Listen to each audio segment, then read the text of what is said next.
We are living in an era of AI revolution, and we have front row seats into witnessing how this technology is really changing how we behave on a daily basis, and especially how businesses use AI to change their proposition to improve it and deliver better experiences. To discuss this further, and especially in how Sri Lankan context it works as well, we have Udara Dharmasena, who is a regional VP Client Success at Raw Adex and also an educator well known in this space, joining us on today's episode of What's Brewing with CIM. Udara, welcome to the show. Hi, Vanri. So thank you, first of all, for taking your time to be with us today. So the first question, Udara, what we want to ask from you is that you are someone who's leading client success on behalf of Meta at Sri Lanka for the Sri Lankan companies. So what do you think in terms of marketing are some of the most significant areas that AI has kind of impacted? And how do you think it has changed over the years, especially in terms of adoption as well? Yeah. I will take a cutoff period from 2022, right, where all this started. If you can remember, during COVID, right, there's something called ChatGPT. Yes. You just have to type a couple of words, the magic happens there, Absolutely. right? We were wondering, what is this, right? What is going to happen, right? And from that time, from 2022 to 2025, just 3 years. Imagine the things which has happened over this just 3 years period. We are just touching the surface on AI, I would say, right? Every month there's something new. Just look at ChatGPT. So just think about like the version that we are in right now, 5.2 within 3 years, right? Can you even imagine?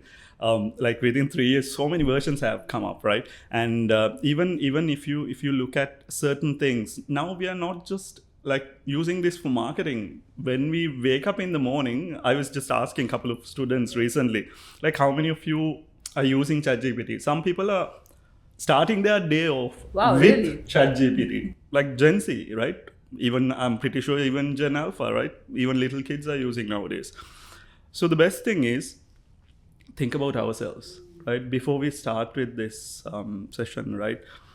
I'm pretty sure you have used ChatGPT to come up with ideas, right? Obviously, yes. I mean, that's There's such a nothing to normal hide. thing. There's nothing to hide Yes. about it. It's good, right? Like some people feel they have a guilt of using Little bit ChatGPT of sometimes, shaming. right? Yeah. And I'll tell you a story about today morning. So I was driving from Kotte to here, right? And this is something that I do usually, right? I don't want to talk to anyone. I don't want to listen to radio. I talk to ChatGPT. Oh, wow, really? Yeah, I turn it to the voice mode and I ask questions from her. I have named her as Kanti. Your own version, Own Udara's version. version of ChatGPT. And I ask questions. So today morning, I wouldn't say the other conversations that I had in the past, but today morning I was having a brainstorming session with her about like what should I talk about in this podcast session. So just imagine the ways that we are using it now, right? And it has infiltrated our lives, as you said, in ways we don't even really realize. And Yes. it's so subtle, but Yeah. it's there. And if I come back to the topic again, the question that you mentioned, right? How it has changed over the period. If you really think about like digital marketing, I'm into digital marketing, right? I can remember like about 10 years ago, I wouldn't go 15 because then I would look too old in the industry. But 10 years ago, I was just wondering like the things that we used to do, how tough it was, right? That time it was not tough because we didn't know any other way to get things done. But when I think about how we are doing digital marketing now versus how we did 10 years back, like I would have done so many things if I had this technology right in my hand. So that's how far that we have come, I would say. So waves have been made. So let's zoom into something you mentioned now, especially in the marketing space. If it was available 10 years ago, landscape would have been different.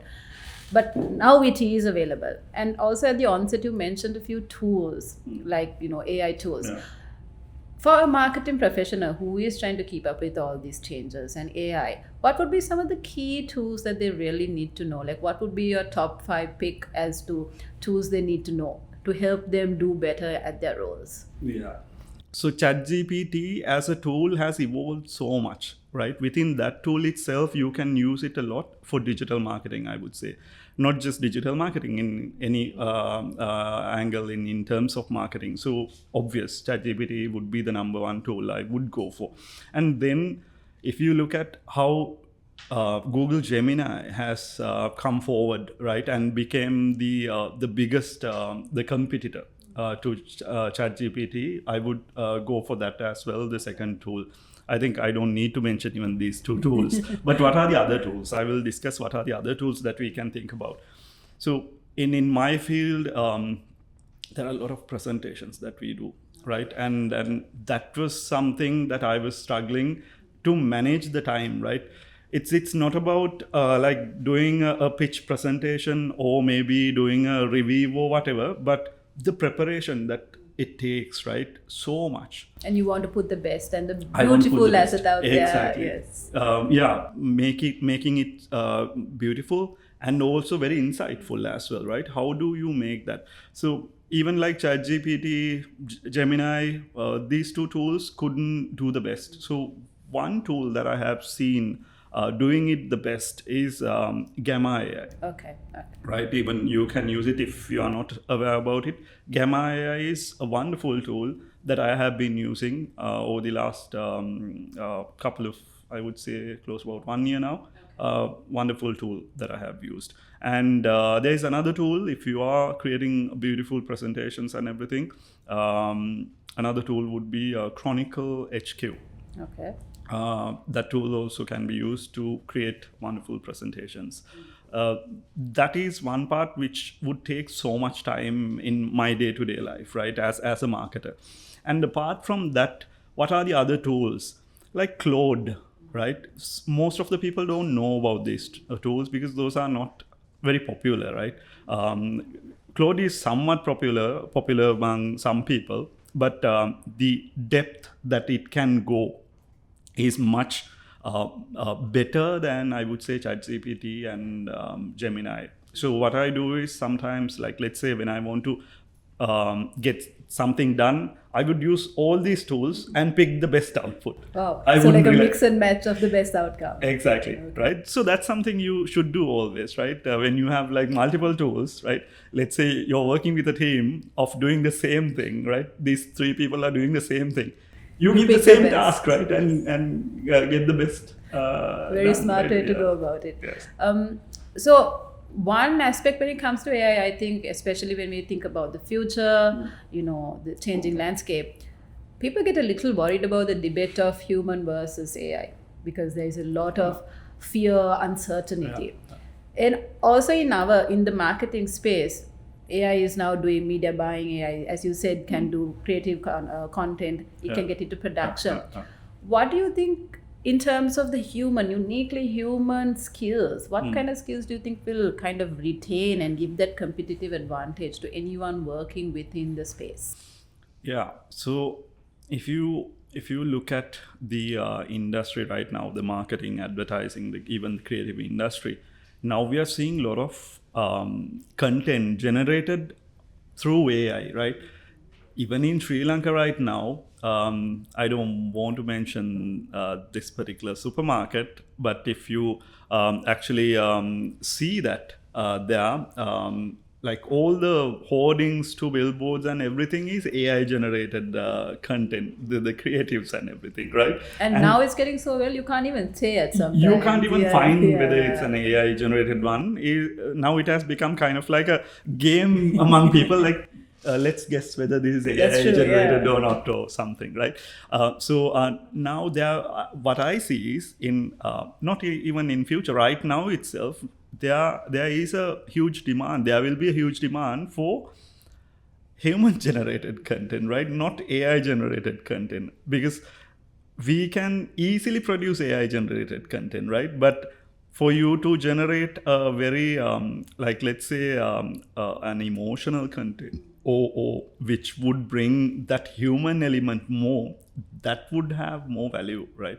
That would have more I would say attraction than seeing an AI generated content, because in at a certain time, as you correctly said, there will be a time it will be really tough for us to find whether this is AI generated or non-AI generated, right? It will be really tough for us to find it. But what I see is like, just think about this, the arts, right? Drawings, arts, and everything. Still, there is a huge demand for the arts and crafts generated by someone, right? Not the digitally printed ones. Even though the photography has evolved so much, right? Even though the printing technologies have evolved so much, but still there's a huge demand for someone who's really good at like making a nice art, right? A picture or an art or something, right? So similarly, there will be still a demand for the human generated content, I would say, okay. right? That That I don't intricacy, think, I guess, we cannot really replace. I don't think Yes, that okay. can be replaced, because if you really think about generated generative AI, right? So we are talking about Gen AI. Actually, within AI sphere, what we are talking about is this is just Gen AI, generative AI, right? There's so much generative, more. just so much more, right? And when we think about generative AI, that's based on pre-trained data, right? So it's based on something, right? And then it's gathering data from somewhere, and then finding a pattern and then replicating, right? It can't be like a completely an original content, right? It's based on something that it has seen somewhere, right? And then coming up with a new output, right? That's how it works. But think about us, we get inspired by something, right? Even when we do something, we get inspired by something, but there's no limit in terms of like getting inspired, right? There's no limit from the things that we have been exposed to as human beings. We come up with ideas, right? There's no limitation for us. I think that's what I see right now, but right now I'm not sure even in 5 years what will happen to that what even. will happen. That's true. So that when we talk about the marketing space again, with the use of AI tools and especially becoming more and more popular, how do you see the skill sets of marketing professionals changing to cater to the AI use of technology in this space? Yeah, so now I think we can't survive in this industry without knowing how to use the AI tools, I would say. It has become kind of like a mandatory thing. Can you remember about like 20 years ago, again 20 years ago, there was like when there is a vacancy advertisement, there was one line, you need to know like how to use Microsoft Office package. Absolutely. Right? Now there has to be something like you need to know how to use AI tools. So nobody's putting that right now, but that has become a mandate. If you really think about it, even nobody has to ask that even, right? If you're going for something like, especially in the marketing industry, in this particular vertical, we can't survive without AI tools. But now it's not just about knowing how to use it, but how can you find an edge within your industry to use the tools better, maybe, right? Because anyone can access these tools, right? Like, let's say ChatGPT, you have the access, I can have the access, and I can get a paid version if I want. You also can get a paid version. But what would be that edge that you and I would have?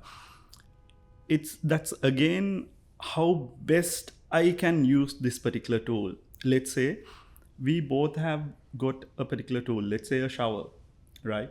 And we have given a task to dig and let's say plant something or like that. How best we both would use, how fast we both can do this, right?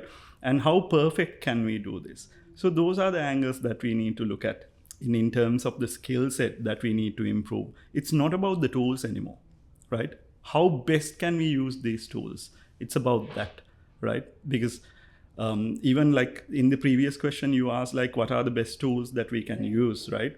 It's not about the tools anymore, right? The tools can be there. Every minute, I'm pretty sure every hour there is a new tool introduced, right? Somewhere in the world, you name it, to create the content, or maybe to analyze the data, or maybe to come up with a campaign plan or whatever, right? In terms of marketing, I mean. But it's not about knowing the tools, but how best can we use it, and how far can we think, right? It's how far can I stretch my mind to get things done using this particular tool. It's about that. So ultimately, the responsibility will also lie with the person using it, because Correct. as you said, it's not just having the tool, it's about how best you know how to build it. So talking about AI, another I think important area is the ethical considerations of it, because we are working with a lot of customer data. Businesses have access to such information. The way that we are personalizing the content, targeting certain customers is very advanced now. How do you balance the mix of ethically going behind these sort of aspects, using AI and meeting business objectives? Yeah, that's a tricky area.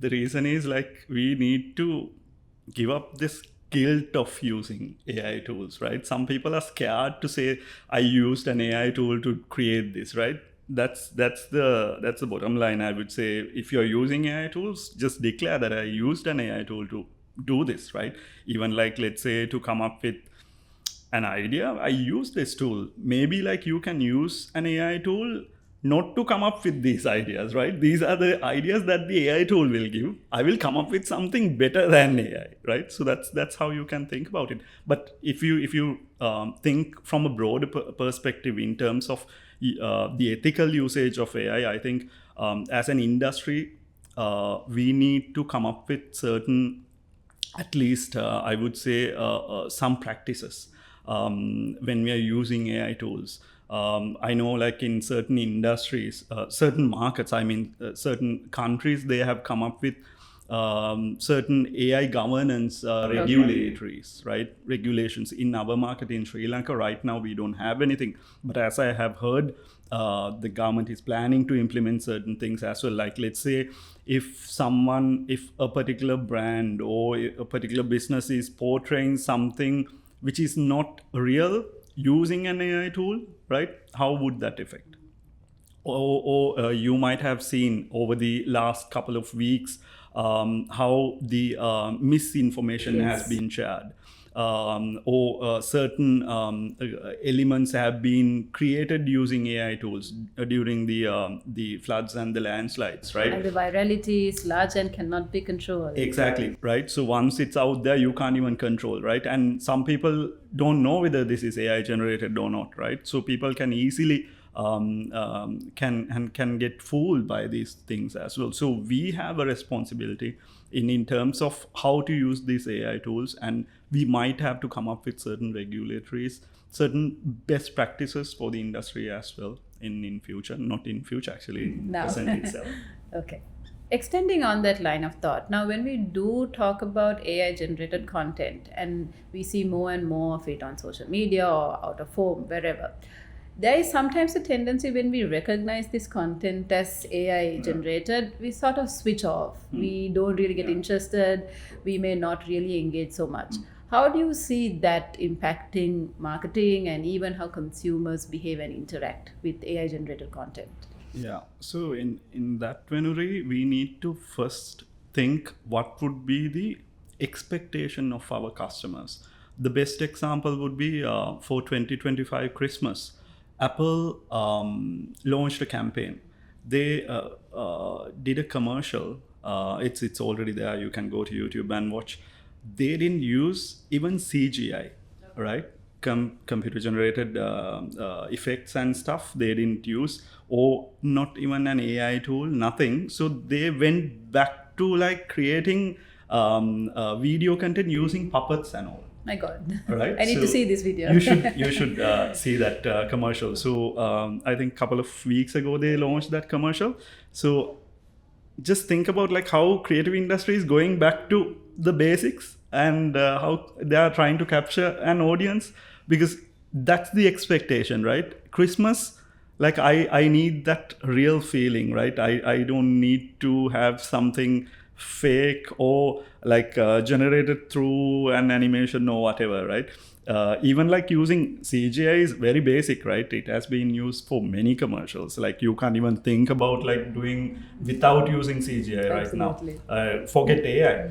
But Apple, they went back to very basics and did this commercial because they knew that this is the expectations of their customers, right? Of the people out there. They need something real, right? And they did a separate campaign to communicate that as well. This was generated or this was created using the actual puppets, and the humans was making the animations of these puppets and all. Sounds very interesting. Right? So that's why. So we need to go back to the core of our expectation. Like, what is our expectation if we are doing a campaign? What would be the outcome of it as well? I think last year, Coca-Cola, they did a campaign for Christmas, and that was completely AI generated. But they used to do this every year for so many years, and they are like the brand which would bring the Christmas to the year as well. That's the brand which would launch the Christmas as well. And there was a huge backlash, right, when they created. They received it. Right, yeah. So when they created this particular commercial using completely AI tools, so that's the main part. Why did they go wrong? They didn't understood, right? They couldn't understand what would be the outcome, right? What would be the outcome of the audience? What would be the expectation of their audience when they create a particular content like this? So that's what we need to keep it in mind when we create content using AI. But there are certain moments, right? It's not always bad, right? There are moments that you need to rely on generative AI content as well, I would say.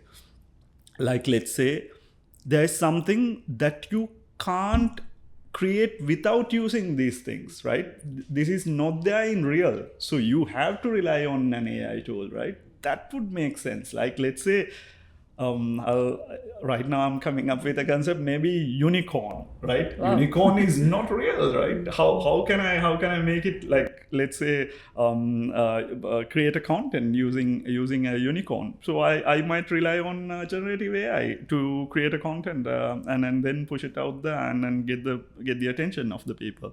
So that's why you need to think before you do something, and then think from the end result. Like, what would be the expectation of your audience when they see this particular piece out there in any medium? It can be traditional or even on digitally. So that's Udara's advice. Always think about the end outcome, what you want your customer or target audience to behave. Work backwards, maybe take a risk, go traditional, go AI, and see how it yields out. So Udara, this brings to our last question, and this actually goes like a huge kudos to you. You are Sri Lanka's first Meta certified lead trainer, right? So in that, in bringing that experience to practical application, how do you think AI has impacted how companies now approach their content creation, as we were just talking about, or the media planning or the budget optimization? Yeah. So it's easier for us to easily compare, right? Compare. Why? Because we have been in a particular period where we didn't have these technologies, and right now we have all of these technologies, right? So right now the main point is the personalization, right? Earlier, for us to come up with a particular campaign and then come up with different variations. Like, let's say I'm doing a campaign for a particular product. Let's say a particular product, let's say a meal or whatever, and then my target audience is 25 to 35 male and female. I can't approach them with just one creative, right? One creative approach. I need different ways, because let's say within 25 to 35 male and female, they will have different interests, different behaviors, right?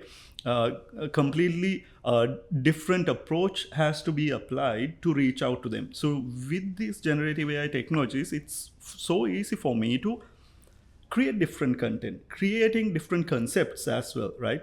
Earlier, I had to go to my, like, let's say, either there has to be a copywriter who would have to write like so many different variations. But now with the tools, I can do like multiple variations just like this. And it's much more efficient, as you said, Much and more efficient. streamlined. And then it's based on the data that I input as well, right? I can easily say 25 to 35 females in Sri Lanka prefer this. So come up with the concepts which would be attracting to them, right? And it will help me to do things faster, right? Those days it would have taken, like, let's say maybe couple of days for me to launch a campaign, but now it's like so maybe quick, so hours. nimble. Yeah. Exactly, right? Yeah. So that's what has happened. I would say it has become much faster for me to do things. And also the other thing is, like, think about small businesses, especially even in Sri Lanka, right? How easy for them to do something now. Earlier, they had to rely on an expert or a specialized team, but now someone can do things like by themselves. They don't need a team even anymore, right? And that's the democratizing part of the AI, right? So it has helped people to learn by themselves and implement things by themselves as well, rather than relying on anything, right? I would say the knowledge has become democratized. It's not like limited to certain parties anymore. That's great. So I think that also relates to what we were talking about before. The future, maybe the workforce will shrink drastically because one person is able to take on much more. But that's something we have to wait and see. I think there's one more question we can actually squeeze in looking at the time. So in the next 3 to 5 years, how do you think this entire AI landscape will work out? And especially for Sri Lankan businesses, what do you think we need to watch out for and prepare for? The easiest question would be, actually, I don't know what will happen in 5 years. I can't even imagine what has happened within last 3 years, right? And it's really tough to predict at this stage, but I'm pretty sure the giants will have to compete with the smallest players, right? The giants in the business can't just ignore anymore the smallest players in the business. I suppose disruptive innovation will become a norm. It has already become a norm, right? If you really think about it, like now there is no gap between the giants in the business and the small players, right? They are smaller in terms of experience, maybe in terms of the number of years that they have been in the industry, or maybe the muscle power that they have. But in terms of the potential, right, in terms of the ability to do more, they are giants in that way as well. Just think about the clothing business in Sri Lanka right now, right? Within a couple of years, certain players have emerged and then attacking even global brands even, right? And then even think about even the businesses who are into restaurants in every sector, right? And the standards are so high. Standards are so high because the demand is at that level as well, because people are being exposed to better experiences, better products, better services now, right?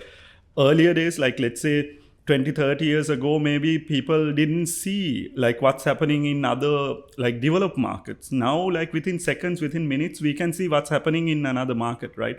So people demand better experience, better products, better services now. So the businesses have to cater at the same level, just similar to in any other markets in the world. Okay, so a lot to watch out for. And as you said, we probably don't know, but have to take our best efforts to shield ourselves for this. So thank you so much, Udara, for joining with us. I think that was a very insightful conversation, and especially educates all of us about the potential of AI and how much we need to really be ready to embrace the workforce of tomorrow. So let's join again for another episode of What's Brewing with CIM.